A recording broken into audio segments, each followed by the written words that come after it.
Hey guys, welcome back to Axes and Allies, the Garrison. This is Detroit, coming to you from the bunker here in Rochelle Park, New Jersey. Okay, with another episode of the YouTube Wars. It's actually the last episode of this series that we have been showcasing for you guys to enjoy this season 2, the YouTube Wars. As you guys can see, I have my very good friend Teflon from Volcano Garrison from Hawaii. Right, my brother, welcome back. I mean, actually, welcome for the first time to the bunker here in Rochelle Park. You know, it's definitely an honor and a pleasure to have my friend over. I had the pleasure of meeting Teflon about 2 years ago during the Young Grasshopper Invitational in Ontario, Canada. All right, so I had the pleasure of meeting my good friend. It's we were just blown away by the whole experience. The whole ambiance that was created by Young Grasshopper at the Invitational. So last year also, was it last year when we last September? Last September, we had the pleasure of meeting again, and for a second time, we had the honor and privilege of seeing each other once again. So it's at Sire Bloods. At Sire Bloods Invitational, yes. So not Invitational, Bloodbath. The Bloodbath. Yes. So with the BBR. Yes. Okay. So tell me, what have you been up to recently? By the way, Teflon likes to travel a lot. Yeah, sometimes work related, but he has had the privilege of going to other people's bunkers and playing Axis and Allies with other members of our community. Yeah, so I get to travel, which is nice because on occasion when I have a free moment, I can spend time with the community, and with family and friends. So I'm thankful to be here at the Garrison, and not only that, I just want to say to you and to your audience, this is an incredible playing experience. Not only is the host a extremely hospitable, thank you, and kind and gracious host. I'm blushing. Yeah, and very humble guy. But his garrison is it's absolutely incredible. I mean, this is definitely a gaming hideout. It definitely is. That's the intention. That was the intent, to create a place where my guests, including myself, obviously could have an interesting game time experience where their gaming is enhanced, and it's not only about the game table, but the ambiance that I've been trying to create here for us to enjoy. Well, I'll tell you, it's incredible, Detroit, and just all your painted pieces, the detail that you put into it, the love that you have for not just the game, but for the community. Oh, is absolutely unheard of. Thank you, my brother. And so any of you who have the opportunity, Detroit is very much desiring and wanting to have folks come and join him. Give him a little bit of advance notice. We didn't have too much advance notice on unfortunately. This. So we're currently playing a game that we're not going to be able to complete. We're going to postpone it until later, and in parts because you have work-related responsibilities that you have to. Gotta head out. You have to head out and take care of that. But we're going to continue this game that we're currently playing. We're going to stop at the end of round 3, basically. Yeah, right? basically. So we're going to definitely continue. So going back to the YouTube Wars, guys. We have finally reached the end of this second season of the YouTube Wars. I tell you what, it's exciting. It's been quite an experience, and for those of you who have been following us, you guys well know that the intensity is on. Okay, so that definitely quite an experience. It's the end. It'll be the UK's turn, and China and Italy. This game will go till the very end. I promise you it will not disappoint.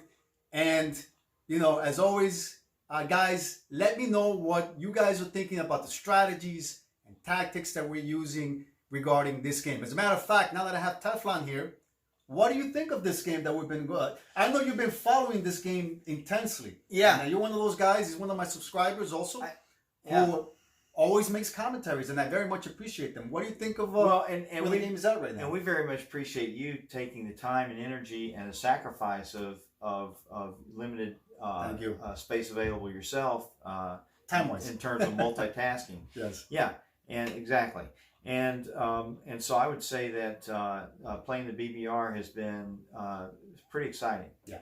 The BBR, if you don't know, it's a way of kind of condensing the game into 8 rounds. You get a full fill of the game without playing for 2 days. Correct. And you get to play with technology. It's built in. That's kind of exciting. I guess in our game, Germany chose heavy tanks. Yes. Heavy tanks. Heavy tanks. Attack and defend at 4. Lethal. And Russia, we don't know what Russia chose yet. What do you suspect Russia chose? This is all about learning, right? Yes. So for those interested in looking into the BBR and things, we'll just talk about kind of how it goes. By round 3. Now we're talking about our game. We've gone back to talking about our game. Yeah. So, but in general, by round 3 in the BBR, if you're paying attention to your opponent's purchases, you start to get an idea or a hint of maybe of what they are, because obviously if they're buying a little bit more of something, that would make sense, right? Because your technology is going to kick in about round 4 at the latest. So of the 8-round game. So looking at Russia's purchases and seeing how you have just about twice as many infantry as you do artillery, I'm thinking that Russia has probably gotten the what's known as the heavy artillery or the advanced artillery. Maybe that's what I want you to think. It moves at 2. It pairs with 2 infantry and can attack in. Yeah. And then Japan will reveal its technology soon, and then the United States will reveal its. But in reference to the current YouTube Wars game, that was actually the question that I was asking. How do you see the game evolving? The game, I mean, it evolved already. So, what insights can you provide us in reference to the season 2 YouTube Wars? Yeah, I think given you've been following the seasons. So yeah. So I think given the end state of the game, it was very clear that to all involved, it was very clear that it was down to the wire. Yeah. So folks were putting their best into it. Folks were putting their best strategy on both the Allies and the Axis side, and working hard to basically either prevent the Axis from getting 12 victory points by the end of the 8th round, or in the case of the Axis, working hard to secure and retain, and in some cases, as in the very end of this game, retake that North Africa or that New Rome objective. Right. And so I would say that it was just incredible to watch. It was fun. It was exciting. Everybody understood the bloodbath rule set a little bit more. Very few mistakes were made on the bloodbath rules, and I think that helped facilitated some exciting play. Folks, I think, also wised up on the technology and chose some very good technologies that contributed to kind of the concept of operations for how each of their forces normally would operate. But that said, good choices were made, without a doubt. Yeah. In regards to the text that the players chose, they actually chose, everybody, I believe, and I agree with you, that they chose the technology that best fit their particular strategy for their country that they were playing with. Absolutely. Right? So, my brother, I know that you have to go. You're in a rush. You have to rush out. So always time for Detroit. Yeah, you made the time. You made the time. Let me not only thank you with a handshake, but at the Volcano Garrison, we do oftentimes play the game. He's presenting me with a gift, guys. Yeah, we do oftentimes play the game with painted pieces similar to you, except they're not handcrafted as yours are. Yes, but they're still beautiful. But we have what's called the Axis and Allies miniatures that we sometimes play with on the 40 board. And so I just want to bring a few things for you from the Volcano Garrison. Now we've got a T-74? T-74, yes. And it's from Axis and Allies miniatures, and I'm going to add this to my particular collection that I have here at home, at the Garrison, I should say. And thank you, my brother. And this is a UK artillery. Let me see if I can show these to you guys. Look at the beauty. Beautiful sculpts, guys. And then something I was amazed to find out they had in World War II, which is Russian anti-tank rifles. I did not know that they even existed. So anyway, Just just a know. small token of All right. my appreciation for your hospitality, sir. Thank you, my brother. And we're off, guys. Hope you enjoy this episode. And remember to Bunker down and play. And just so we didn't forget, young grasshopper, we haven't forgotten you. We send you and all the Canadian and UK folks, part of the community, we send you our love and greetings and felicitations, and may all your roles be won. All right, YouTube. So let's go ahead with the combat movements that both the Chinese and the British made this turn. Okay, so we are in episode 8.5, and it is Sire Blood's turn. All right, so let's go ahead with the movements or combat movements that the Chinese and British declared. All right, let's go first for the Chinese. The Chinese will be attacking Burma, okay, where you have 4 Japanese infantry divisions and 1 artillery division defending. All right, so the Chinese will be coming in from the north with a total of 5 infantry divisions and 2 light armored divisions that will be attacking the defending Japanese. So that's the first battle. All right, the second battle is for French Indochina. Okay, and in this attack, the British will be coming in from the north with 2 armored divisions and 1 mechanized infantry that will be blitzing coming from Quang Tong, blitz through Quang Sea, and will attack French Indochina. All right, defending French Indochina, you have 6 Japanese infantry divisions that will do their best at defending FIC or French Indochina. All right, third battle will be the battle for Calcutta. As we all know, Calcutta has been a hotly contested territory because, again, Calcutta is a victory city. All right, so in this attack, the British will be coming in with 2 artillery divisions, 1 ground infantry division coming from West India. This attack will be supported by a naval transport that will be bringing in 1 infantry and 1 artillery division from Persia at a movement of 1 and 2. Okay, so we will have 3 artillery and 2 infantry divisions attacking Calcutta. This attack will also be supported, okay, by 1 tactical bomber coming from the British fleet in sea zone number 80, okay, at a movement of 1, 2, and 3. All right, so let's do this. Okay, so defending Calcutta, you'll have 3 Japanese fighters and 1 Japanese infantry division. Okay, and last but not least, the battle for Sea Zone 98. Okay, in this battle, okay, you'll have 1 UK fighter squadron, a Spitfire coming from Sea Zone 80 at a movement of 1, 2, and 3. Let's land that, place that fighter on a stand. All right, that fighter will be attacking the defending 2 Axis naval transports consisting of a German and Italian transport. Now, let's not forget that according to the BBR, okay, according to the BBR, naval transports that are paired will defend at a die roll of 1 or less.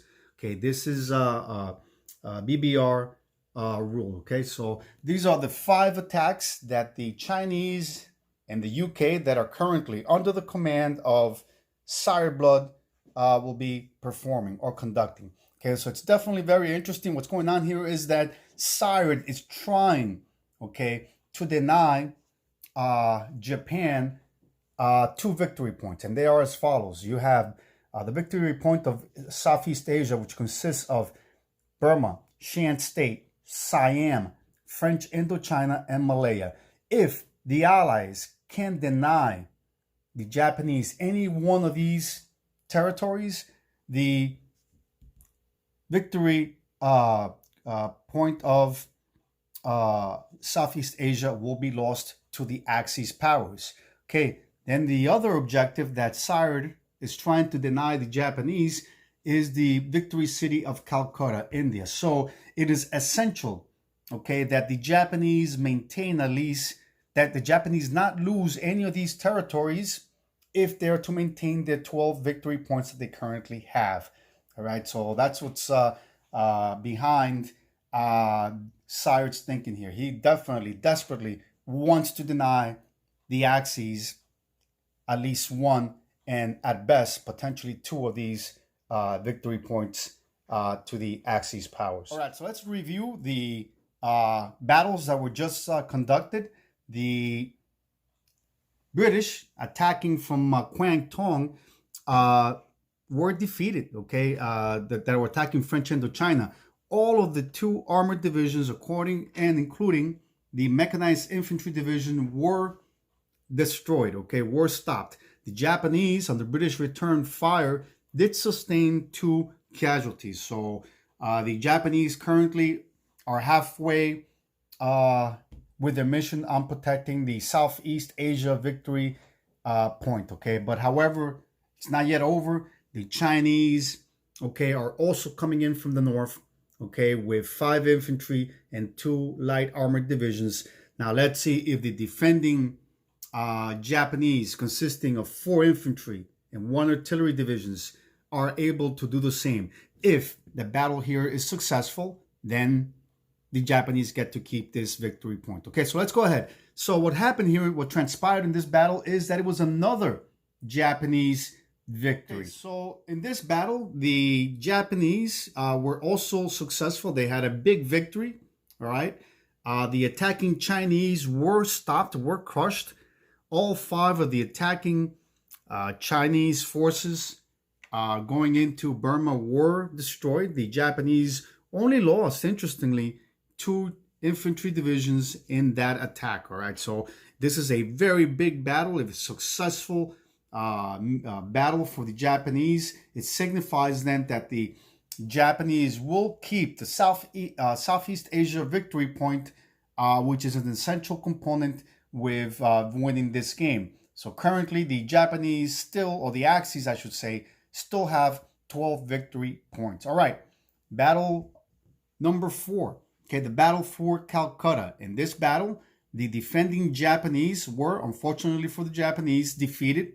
All 3, all right, of the defending fighters squadrons, and including the Japanese infantry division, were defeated. Okay, the British did lose 1 fighter, 2 infantry divisions, and 1 artillery division. Okay, so India falls to the British, okay, with 2 artillery divisions. All right, so here we go. Let's make that British right away. So yes, so the loss of Calcutta means then that the Axis powers are now down to 11 victory points. Okay, so that means then that the final arbiter here and the deciding factor will fall upon Italy, because Italy still has options, okay? So, but before we go ahead with Italy, let's first engage the battle in Season 98, which is the last attack that the UK performed or conducted.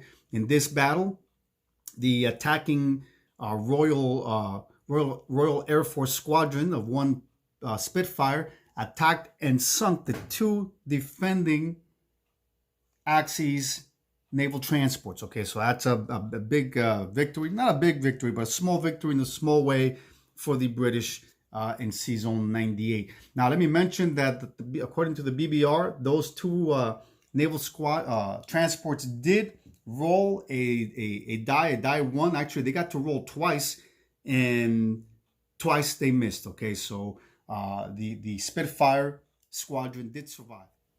Okay, so the Spitfire will land in Transjordan, Egypt. I forgot to mention that fighter had come from Season 80 at a movement of 1, 2, and 3. It did have 1 movement left in its fuel gauge, and it'll be landing in Transjordan. I also did not mention that during the attack phase, the rest of the fleet that had been in Season 80 actually had moved up into Season 79 off the coast of India, or Ceylon, whichever one. All right, so this is basically the end of the UK and Chinese turn. Very, what is it? I would say mixed results here.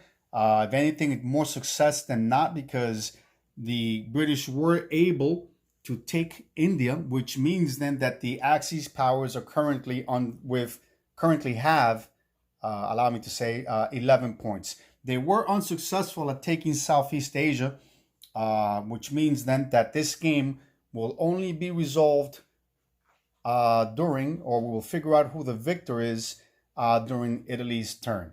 Stand by for Italy. All right, so it is Italy's turn, and Italy is under the command of Hilltop Pillbox, who will be making his moves, his attacks with his Italians. All right, so what is the current ground situation for the Italians? Not only ground, but also the points that the Axis have been able to accumulate. The current point system is as follows. The Axis have 11 points, okay? They need to acquire at least one more point in order to win this game. Now, it's all come down to what Hilltop does during this Italy turn, okay? Potentially, there is still one victory point that the Axis can acquire, okay? And that is the victory point of New Rome. The victory point of New Rome consists, okay, of all of Northern Africa, okay, starting from Morocco, okay, all the way through Egypt, and Crete and Greece, okay. So that is the victory objective point of New Rome. If Italy's to win, or if the Axis are to win this game, they need to take Morocco, Algeria, Crete, and Greece. Those are 4 battles that the Italians have to fight in order to win this game, okay? And all 4 battles have to be successful. The odds, okay, are, I believe, in favor of the Allies, but it is possible, definitely very possible, that the Axis can win this game, okay? The margin is not that great a difference. All right, so what are the battles? Okay, let's go ahead with the actual combat movements that Hilltop Pillbox made for his Italian forces. The first battle will be the battle for Crete, and this will be an amphibious operation that will go unopposed. You'll have 1 Italian naval transport picking up 2 infantry from southern Italy at a movement of 1, and will drop off 2 infantry in the island of Crete. All right. The second battle will be performed by another naval transport picking up 1 Italian infantry from southern Italy at a movement of 1, 2, goes into Sea Zone 98, will then pick up the Italian Armored Division in Cairo, will head north at a movement of 3, okay, and will land in Greece and will be attacking the single Russian Armored Division defending Greece. All right, this Italian attack will be supported by an additional fighter coming from Alexandria at a movement of 1, 2, and 3. Okay, that fighter will have 1 die or 1 movement left in its fuel gauge. Okay, once that battle is completed, that fighter will land in Albania. So that's the second battle. All right, the third battle will be the battle for Algeria. In this battle, you'll have 1 naval transport coming from the Sea Zone 95 at a movement of 1. Okay, it will pick up 1 infantry and 1 artillery, again from southern Italy, okay, at a movement of 1, and it will drop off and then will perform an amphibious operation. By the way, this American fighter, okay, should not be there. I have to do a little bit of housekeeping here. This fighter actually was landed in Morocco during the USA's last turn. So defending here, you have 2 US infantry, 1 mechanized, 1 artillery, and 1 armored division that are defending Algeria, Americans. All right, so the attack will be 1 artillery, 1 infantry. All right, that attack will be supported by one fighter coming from Libya at a movement of 1, 2. This fighter will have 2 movements left in its fuel gauge. Excuse me. In addition, you'll have a tactical bomber coming from southern Italy at a movement of 1, 2, and 3. Okay, this tactical bomber will also have 2 movements left in its fuel gauge as well. Okay, so that'll be 1 tactical, 1 regular fighter, and 2 infantry. 1 infantry and 1 artillery attacking the 5 American ground units that are defending Algeria. All right, all of these 4 of the 5 defend with 2. You have an armor that defends at 3. The Italians will be attacking with 1 at 4, 1 at 3, and 2 at 2. All right, so let's go ahead with the last battle, and that'll be the battle for Morocco. This battle is a little bit more intricate, a little bit more complicated.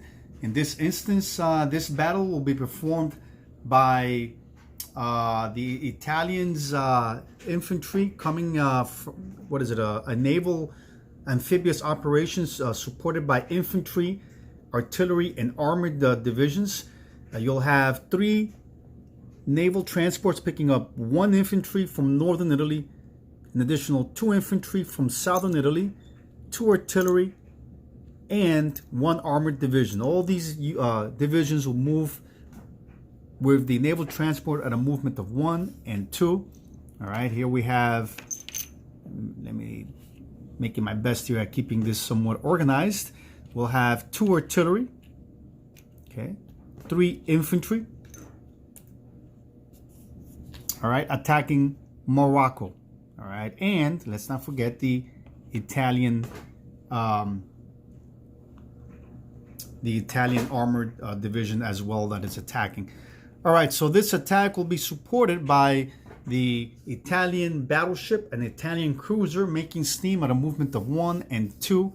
These 2 naval units will be performing a offshore naval bombardment, but the offshore naval bombardment is negated by the fact that G.I. Joe scrambled one of his 2 fighters, thus negating the bombardment, okay, which is a smart move on G.I. Joe's part, very, very ingenious. And of course, now these 2 capital ships can no longer perform their naval bombardments, okay. However, the attack is not yet over. Here you have, coming from Tobruk, 1 Italian strategic bomber coming at a movement of 1, 2, 3, and 4. Okay, this strategic bomber will have 2 movements left in its fuel gauge. In addition, you have a second naval, actually a strategic bomber coming from southern Italy at a movement of 1, 2, 3, and 4. This strategic bomber will have 3 movements left in its fuel gauge. All right, so, all right. In addition, you have a tactical and a fighter squadron coming from the aircraft carrier in C-Zone 96, coming at a movement of 1, 2, and 3. All right, these aircraft will also have, okay, 1 movement left in their fuel gauges as well. Okay, the aircraft carrier will move into C-Zone 92, okay, at a movement of 2. All right, so let's fix this. All right, so then it'll be a total of 5 battles that will be fought. Okay, the battles are the battles in Morocco, Algeria, C-Zone, not C-Zone, but the amphibious operation in Crete, the C-Zone 99, and the battle for Greece. And also there will be a unexpected naval battle where the U.S. fighter squadron did scramble in C-Zone 92. And of course, we're not expecting the U.S. fighter to win that battle, but at least it negates the offshore naval bombardment by the Italian vessels.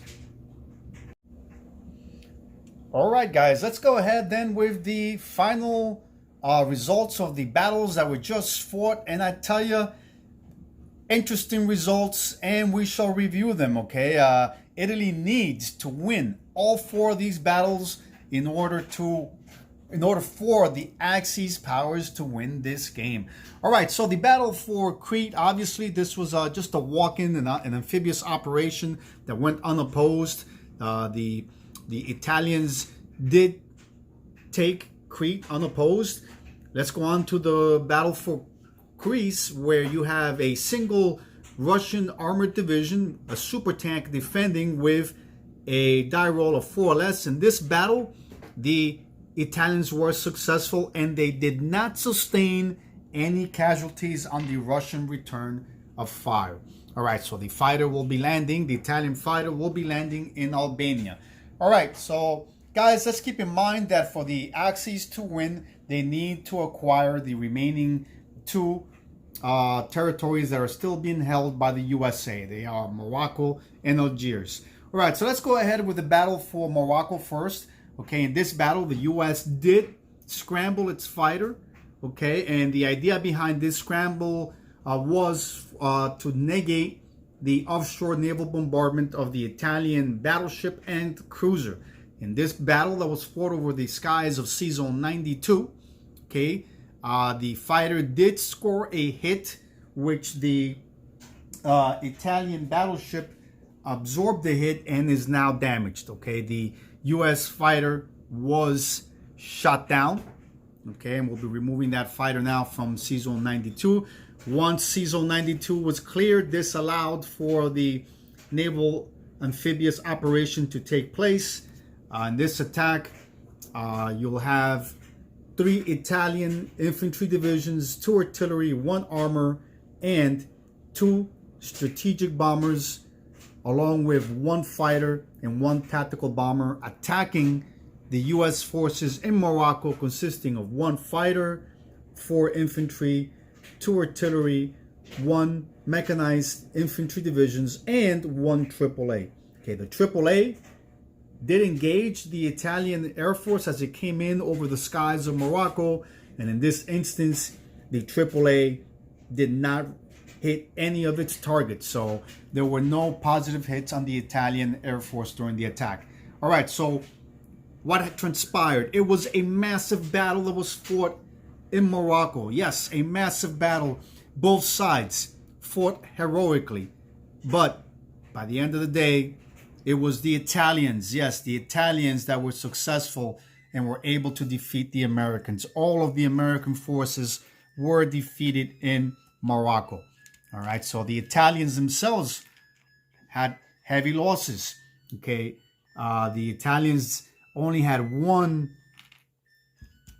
armored division left that was able to take Morocco.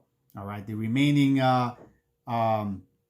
Italian aircraft went back to, actually, I believe a fighter. My memory is failing me right now, but I believe that 1 fighter was lost in that attack as well. So we'll land this fighter on the carrier in Sea Zone 92. The 2 strategic bombers were also lost over the skies of Morocco. But what a titanic battle was fought in Morocco, allowing the Italians to get a little bit closer to Axis victory. Okay, so the last battle that was fought was the battle for Algeria, another climactic battle. It went all the way to the very end. Both sides fought heroically, and in this battle, once again, the Italians pulled it off.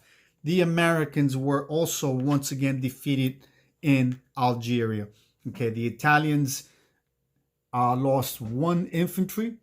Okay, and I believe, my memory is once again failing me, but I believe that 1 tactical bomber was lost as well.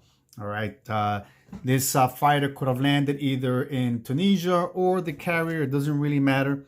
All right, so Algeria fell to the Italians. So it is the end, guys. It is the end of this YouTube War series with a climactic Axis victory to the very end.